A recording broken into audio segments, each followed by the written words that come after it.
Jamaah, oh jamaah. Alhamdulillah. Alhamdulillahirrahmanirrahim. Masih di Islam itu indah, masih di tema kita pagi hari ini. Yang perlu diperbaiki ketika timbul masalah. Masya Allah. Nah ini buat jamaah Islam itu indah di rumah ya. Semua ingin pasti rumah tangganya harmonis. Sakinah, mawadah, warohmah. Dijauhkan dari orang ketiga, pelakor, pebinor dan semuanya. Tapi bagaimana jika rumah tangga memang sedang diuji dan bagaimana caranya agar bisa tetap harmonis? Langkah awal yang perlu diperbaiki apa sih? Yuk kita minta penjelasan kembali dari guru kita Ustaz Syam. Mohon izin Ustaz Syam, fadhol Ustaz Syam. Baik, tabi guruku Habib Muhammad Ustaz Maulana Mas Fadli serta guru-guru kami yang dimuliakan Allah Subhanahu wa taala. Al-Qur'an surah Al-Baqarah ayat 187. A'udzu billahi minasyaitonir rajim.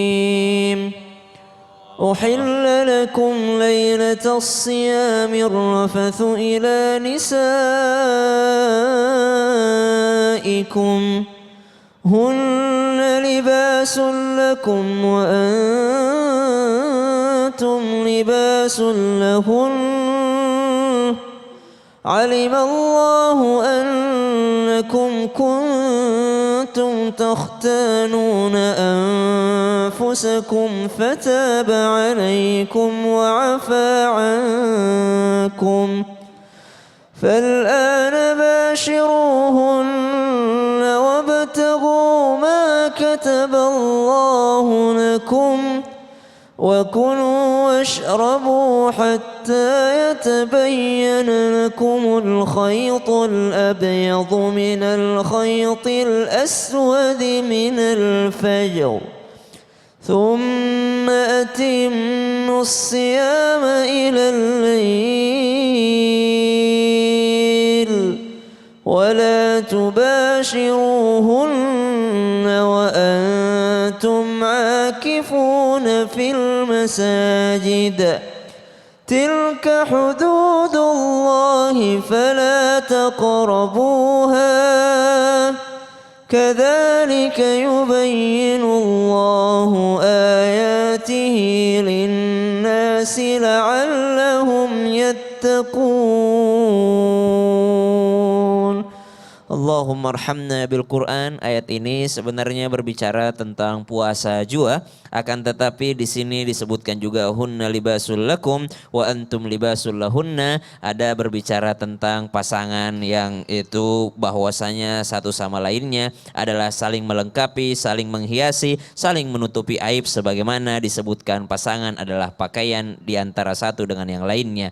Maka jikalau terjadi sebuah prahara rumah tangga, jikalau terjadi daripada ujian rumah tangga, maka ditanyakan bahwa ada seseorang yang sedang diuji rumah tangganya, maka ketahuilah semua rumah tangga akan mendapatkan ujian dari Allah Subhanahu wa taala.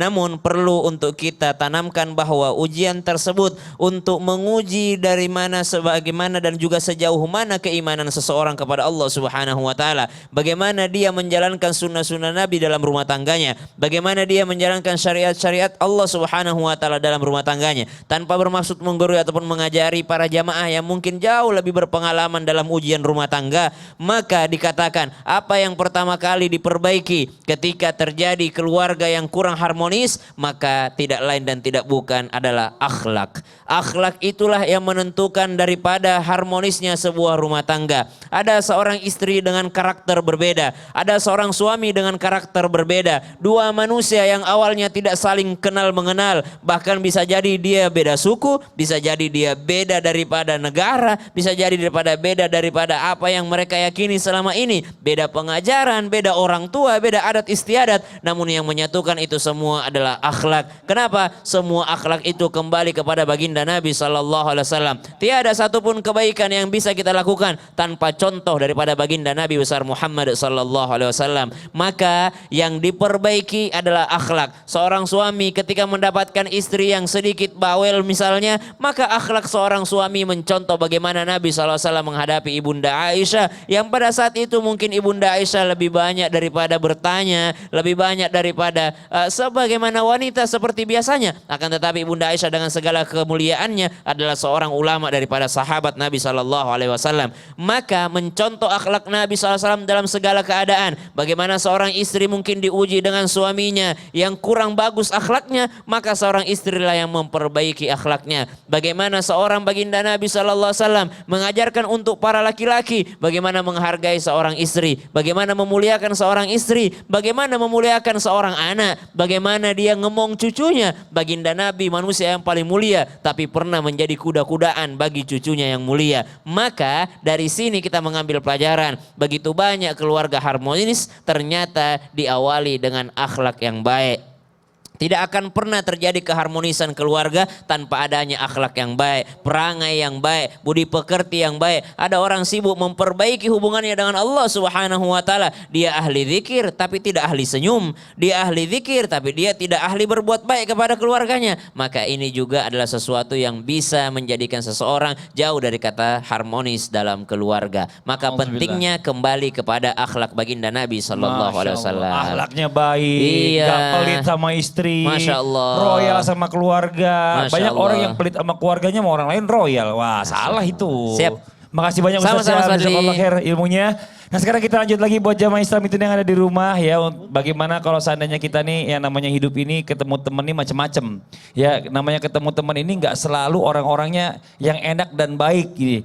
Tapi kita bisa juga ketemu orang yang namanya orang-orang ini yang jadi racun, yang jadi toksik nih. Bagaimana caranya memperbaiki hubungan dengan orang-orang yang toksik. Apakah orang-orang seperti ini nggak perlu kita temenin atau bagaimana? Coba kita minta penjelasan dari guru kita Habib Muhammad Syahab. Baik, saya tadi tanya kan kurang paham masalah toksok tadi ya. Toksik, Toksik, Bib, iya. ya. Artinya toksik itu racun. Nah, ini memang manusia ini terkadang terkategori racun. Ada orang yang racun dalam berteman. Ada orang yang racun dalam berbisnis. Ada orang yang racun kalau dia datang kita mabok semuanya. Karena racun. Iya. Bau atau gimana? Jadi apa ya? Jadi kita semuanya jadi oleng. Ya kayak kapal gitu oleng jadi akhirnya. Nah ini orang-orang seperti ini Masya Allah orang yang memang jadi masalah. Ya. Jadi masalah buat kehidupan dirinya bahkan juga terkadang kehidupan rumah tangganya juga termasuk buat teman-teman semuanya jadi tidak nyaman. Ya tidaknya. Dan yang hebatnya lagi ini racun nih. Ini racun bisa membolak-balikan fakta yang dia salah kok bisa orang yang jadi salah. Nah ini racun. Ya bisa membolak-balikan fakta ini Masya Allah. Nah apa yang kita harus lakukan sama si racun sama si toksik ini? Maka ada nasihat dari Sayyidina Muhammadil Bagir yang mengatakan dari Sayyidina Imam Ja'far As-Sadiq. Nah orang toksik ini termasuk fasik ya. Orang yang toksik ini termasuk dia punya sifat fasik. Maka apa yang kita lakukan? Agama itu indah. Islam itu Indah. indah. Kita tidak boleh memutuskan silaturahmi sama mereka. Tapi menjaga jarak boleh. Kenapa? Kalau kita akrabin si toksik ini bisa nular. Bahkan bisa ngajak mati bareng-bareng racun. Nauzubillah min zalik. Ya. Jadi apa dinasihatnya? La tashabanna fasikan. Maka kata Sayyidina Imam Ja'far As-Sadiq, beliau mengatakan apa yang kita lakukan sama orang seperti ini, jangan berteman akrab sama mereka. Kenapa? Bisa gigit dia. Ya, artinya bisa ngambil alih ini, bisa ngambil alih ini, bisa ngambil alih, bisa memutarbalikkan fakta yang hebatnya. Tadinya dia salah, kok bisa orang yang salah? Kok bisa dia yang benar? Subhanallah. Inna lillahi wa inna ilaihi raji'un. Jadi ada 5 hal sebenarnya. Kata Sayyidina Imam Ja'far As-Sadiq beliau mengatakan ada 5 hal yang sifat makhluk ini kita tidak boleh berteman akrab sama mereka. Sebab kenapa? Ini namanya virus. Lebih bahaya daripada virus-virus yang lain. Karena virus ini bisa mengajak kita masuk nerakanya Allah Subhanahu wa taala. Jadi apa yang pertama virus ini yang kita tidak boleh berteman akrab dengan mereka? La tashabanna fasikan. tidak boleh berteman akrab kepada orang yang fasik. Yang kedua, la tashabanna kadzaban. Tidak boleh berteman akrab kepada orang yang dusta. Dusta ini termasuk tidak mau kalah sama orang. Oh, tidak mau kalah. Ini sudah, ini kamu punya mobil apa? Oh, saya punyanya ini. Artinya tidak mau kalah, kadzaban. Padahal nggak ada, bohong. Ya. Nah, ini orang-orang yang bohong, apalagi bohong mengatasnamakan pinter agama dan ahli agama. Makanya dikatakan la tashabanna kadzaban. Tidak boleh berteman akrab kepada orang yang dusta atau pembohong. Yang ketiga, penyakit juga, la tashabannal bakhil.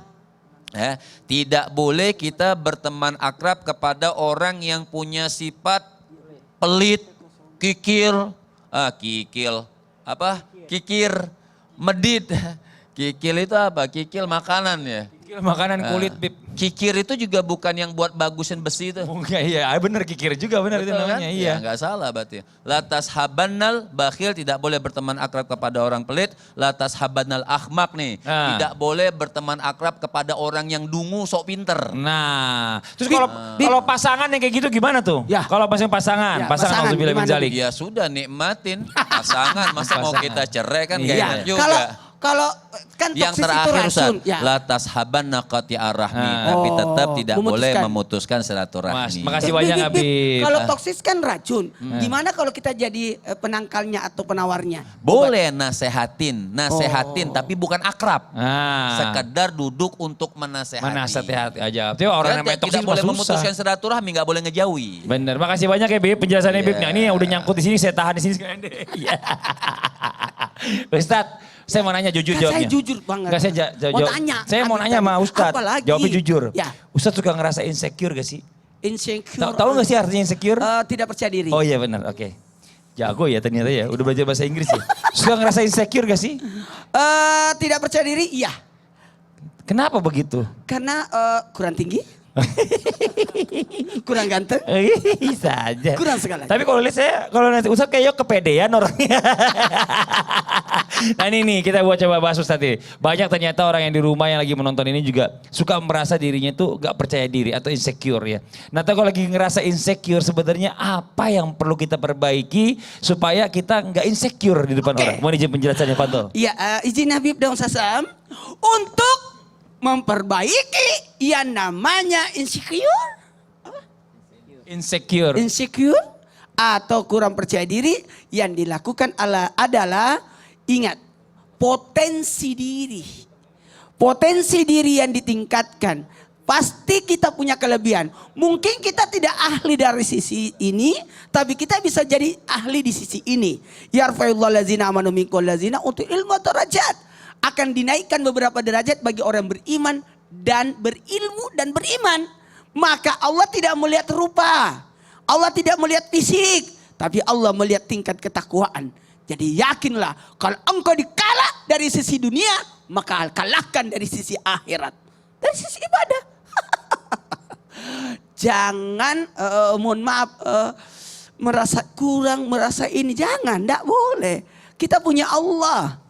Dan ingat, pandai-pandailah bersyukur. Pandai-pandailah melihat atas nikmat yang Allah berikan. Rahmat Allah itu begitu luas. Kasih sayang Allah itu begitu banyak kepada kita. Kenapa kita gara-gara satu gigi yang sakit menghilangkan nikmat gigi yang lain? Gara-gara satu penyakit, tapi kita tidak mensyukur yang lainnya. Dari sini kita bisa belajar, yuk potensi diri harus diperbaiki. Diri kita harus diolah. Berbaik, pokoknya tambah kebaikan, tambah. Mungkin kita kurang dari sini, maka ibadah itu mohon maaf saya sampaikan. Kalau memang kita tidak bisa berbuat seperti dari sisi yang satu, lakukan dari sisi yang lain. Mungkin kita tidak bisa bersedekah dengan harta, tapi kita kan bisa punya tenaga kan. Mungkin tidak punya tenaga, tapi kita bisa setidak-tidaknya ada buah pikiran, sedekah pikiran. Dan kalau memang tidak ada harta, tidak ada tenaga, tidak ada pikiran, setidak-tidaknya engkau mendukung. Ustaz, sekarang Anda mau tanya, Apa tuh, Bib? kalau kepedean bagaimana? Kepedean itu adalah bagaimana kita Gimana ya? Merasa terlalu percaya diri. Kayak saya. Nggak gitu sih sebenarnya. Kalau Biasanya- percaya diri sebenarnya gini, melihat potensi yang ada pada diri kita lalu diolah dengan sebaik-baiknya. Tapi kalau saya ngeliat orang yang terlalu percaya diri itu sebenarnya dia sedang menutupi kekurangan. Saya nggak tahu itu kekurangannya apa. Ya kan masing-masing yang tahu lah ya. Makasih banyak Ustadz Maulana atas penjelasannya. Jazakallah khairan kasiran. Nah kita lanjut lagi buat jamaah Islam yang di rumah. Waktunya kita memberikan kesempatan kembali nih buat jamaah untuk bertanya. Tapi sebelumnya kita masuk dulu ke segmen Tanya Dong Ustadz. Kami semua tanya dong Ustaz. Oke kita masuk ke pertanyaan yang pertama dari Okantara Dirga. Assalamualaikum, tanya dong Ustadz. Waalaikumsalam warahmatullahi wabarakatuh. Saya mau bertanya sama Habib Muhammad. Boleh.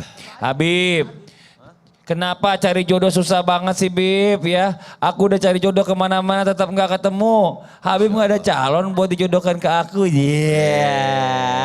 Anda Kalau mau siap? juga, Anda Ini siap? laki mau perempuan tanya dulu Ah, ini. Nggak kelihatan ini. Main siap-siap aja Habib. Masya Allah, artinya jodoh. Jodoh ini rahasianya Allah Subhanahu wa Ta'ala. Cuman boleh kita ikhtiar. Ada seseorang datang kepada Imam Hasan Al-Basri. Guru tulah, orang ngadu kepada guru, wahai Imam, saya ini banyak dosa. Imam Hasan bilang, pulanglah engkau, perbanyak ikhtiar. Satu lagi datang, wahai Imam, sawah saya paceklik. Kata Imam Hasan, pulanglah engkau, perbanyak istighfar. Satu lagi orang datang, wahai Imam, saya sudah nikah lama tapi belum dapat anak. Pulanglah engkau, kata Imam Hasan, perbanyak istighfar. Datang lagi satu orang, wahai Imam, saya belum dapat jodoh alias jomblo. Maka Imam Hasan pun bilang kepada orang tersebut, pulanglah engkau, perbanyak istighfar. Maka murid Imam Hasan datang kepada Imam Hasan bingung dan mau bertanya, wahai Imam, orang datang kepada engkau dengan berbeda-beda orangnya. Dengan permasalahan yang berbeda-beda, tapi kau jawabnya cuma satu, perbanyak istighfar. Maka apa kata Imam Hasan? Yang nyuruh istighfar tersebut, kalau pengen dapat itu semua, bukan aku kata Imam Hasan, tapi Allah Subhanahu wa Ta'ala. Apa kata Allah? Istaghfiru rabbakum innahu kana ghaffara yursiris samaa alaikum midrara wa yumditkum bi amwalin wa banin. Artinya yang nyuruh istighfar itu Allah Subhanahu wa Ta'ala. Allah katakan istaghfiru rabbakum innahu kana ghaffara. Ayo beristighfarlah kau kepada Rabbmu karena Allah yang maha mengampuni sama orang yang ngadu banyak dosa. Yang paceklik tadi yursilis sama alaikum midrara, yang menurunkan hujan itu adalah Allah. Maka istaghfiru, beristighfarlah. Termasuk yang belum punya anak, bi amwalin wa banin, yang belum punya anak, yang belum dapat jodoh, istaghfiru rabbakum. Kalau mungkin tadi katakan sudah mencoba mencari jodoh belum dapat juga, maka tambahkan istighfarnya. Perbanyak istighfar, karena siapa yang nyuruh istighfar untuk mendapatkan itu semua adalah Allah Subhanahu wa Ta'ala. Jadi kita gantungkan kepada Allah Subhanahu wa Ta'ala. Orang beristighfar itu mengatakan, oh kalau saya istighfar kita ini banyak dosa. Memang manusia ini banyak dosa, betul atau tidak? Betul. Artinya manusia ini banyak dosa, maka kita beristighfar kepada Allah Subhanahu wa Ta'ala dengan harapan apa? Insya Allah jodoh kita digampangkan dan dimudahkan oleh Allah Subhanahu wa Ta'ala. Tentunya minta jodoh yang baik. Kalau yang laki-laki insya Allah dapat wanita yang soleha. Amin. Dan wanita yang soleha insya Allah mendapatkan wanita yang Laki-laki yang soleh. Nah, artinya kalau Ustadz Maulana belum dapat jodoh, istighfarnya kurang. Istighfarnya kurang. Iya. Iya kebanyakan kerjaan sih. Banyak. Makasih banyak Bi penjelasannya, jazakallah khairan katsiran. Kita lanjut lagi ke pertanyaan yang berikutnya buat jamaah Islami Tinda. Sudah ada di tangan saya nih. Yang berikutnya adalah pertanyaan dari Ed Sofia Puspita. Assalamualaikum, tanya dong Ustadz. Waalaikumsalam warahmatullahi wabarakatuh. Mau bertanya ke Ustadz Syam aja deh. Aku ngefans, soalnya ngefans kamera. Pen bukannya pulpen maksudnya. Nah, Ustadz, saya punya pasangan keras kepala banget nih. Saya harus sabar bagaimana lagi menghadapi suami yang memiliki sifat keras kepala gitu. Bahkan tidak mau terima nasihat. Dan aku malah dibilang gak usah sok ngajarin kamu. Nah, bagaimana ya Ustadz cara mengubah sifat keras kepala suamiku ini? Nah, ini memang kadang dalam rumah tangga ada aja model-model begini Ustadz Syam. Ada yang suaminya sabar banget, istrinya yang galak. Ada yang suaminya galak, istrinya yang sabar. Mas Fadli yang mana? Saya suaminya galak, istrinya yang sabar ya. Silakan Ustadz Syam. Baik. Betul. Tapi guru-guru Muhammad Maulana Mas Fadli serta guru-guru kami yang dimuliakan Allah Subhanahu wa taala dan penanya. Al-Qur'an surah Al-Baqarah ayat 74. A'udzu billahi minasy syaithanir rajim. Thumma qasat qulubukum min ba'di dzalika fahiya kal hijarati aw ashaddu qaswah. وإن من الحجارة لما يتفجر منه الأنهار وإن منها لما يشقق فيخرج منه الماء وإن منها لما يهبط من خشية الله وما الله بغافل عما تعملون. Kalau bahasa kita mengatakan orang yang tidak mau menerima nasihat itu adalah keras kepala. Tapi bahasa Al-Quran, orang yang tidak mau menerima nasihat itu adalah orang yang keras hatinya. Ala wahyal qalb, kalau kata Nabi SAW. Hati itu menentukan segalanya. Dan manusia tidak diberikan hati dua. Manusia itu diberikan hati satu. Maka mesti dia fokus dengan yang mana yang ingin dia dapatkan. Maka seorang yang mendapatkan hidayah dari Allah Subhanahu wa taala, tentu saja dia memiliki hati yang terbuka. Sebagaimana ayat yang barusan kami sampaikan, bahwa ada orang-orang yang hatinya mengeras seperti batu, sehingga batu tersebut berada di aliran sungai. Air itu hanya melewati batu tanpa pernah masuk ke dalam batu tersebut. Artinya nasihat itu masuk kuping kanan, keluar kuping kiri. Maka bagaimana, apa yang mesti diperbaiki ketika mendapatkan pasangan yang keras kepala? Maka jangan pasangannya yang menasehati tanpa bermaksud menggurui ataupun mengajari, akan tetapi ajaklah dia, coba ajak dia untuk senantiasa mendengarkan kajian-kajian agama, mendengarkan ta'lim. Karena ketika orang belajar dalam majelis ta'lim, ketika orang belajar ilmu agama, inda dzikris salihin tanzilur rahmah, kata Sufyan bin Uyainah, setiap kali menyebut-nyebut kisah-kisah orang saleh, maka itu akan menurunkan rahmat Allah Subhanahu wa taala. Dan kisah-kisah orang saleh ini menjadi jundum min junudillah, menjadi tentara Allah yang masuk ke dalam hati yang keras, yang akhirnya hati itu menjadi lembut, bukan lagi keras hati yang susah menerima nasihat,